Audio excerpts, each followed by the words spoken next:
ജേർണലിസ്റ്റുകൾ മാത്രമുള്ളൊരു WhatsApp ഗ്രൂപ്പുണ്ട്. അതിൽ ഇന്നലെ chief justice ചന്ദ്രചൂഡിൻ്റെ ഒരു പോസ്റ്റ് ഉണ്ടായിരുന്നു. It is verified, it is true എന്നൊക്കെ പറഞ്ഞിട്ടാണ് ആ പോസ്റ്റ് വന്നത്.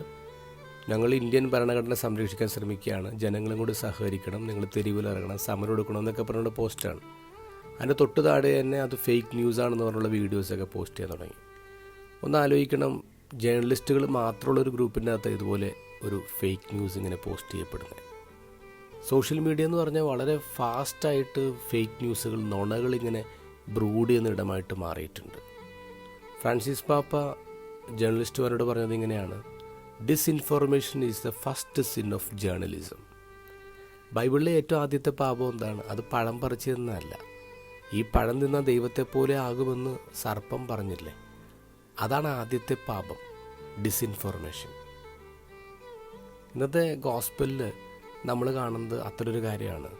ഈശോയെക്കുറിച്ചുള്ള ഡിസ്ഇൻഫോർമേഷൻസ്, ക്രിസ്തുവിനെക്കുറിച്ചുള്ള ഡിസ്ഇൻഫോർമേഷൻ. ആൾക്കാർ പറയുന്നത് ഇവൻ എവിടെ നിന്നാണ് വരുന്നത് നമുക്കറിയാം, പക്ഷെ ക്രിസ്തു എവിടെ നിന്നാണ് വരുന്നതെന്ന് അറിയാൻ പറ്റില്ലല്ലോ.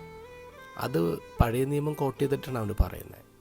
പക്ഷേ യഥാർത്ഥത്തിൽ രക്ഷകൻ എവിടെ നിന്ന് വരുന്നെന്ന് പഴയ നിയമത്തിൽ പറഞ്ഞിട്ടുണ്ടല്ലോ. മീക്ക പ്രവാചകൻ്റെ പുസ്തകം 5-ാം അധ്യായം 2-ാം വാക്യത്തിൽ പറയുന്നുണ്ട്, ബെത്ലഹേമിൽ നിന്നാണ് രക്ഷകൻ പിറക്കാൻ പോകുന്നത്, ക്രിസ്തു വരാൻ പോകുന്നത്. പക്ഷെ അവർ പറഞ്ഞു വരുത്തുന്നത് എവിടെ നിന്നാണ് രക്ഷകൻ വരുന്നത് നമുക്കറിയാൻ പറ്റില്ലെന്ന്. ഇത് ഡിസ്ഇൻഫോർമേഷനാണ്. ഈവൻ അവർക്ക് ക്രിസ്തു നസ്രത്തിൽ നിന്ന് വന്നത് മാത്രമേ അറിയത്തുള്ളൂ.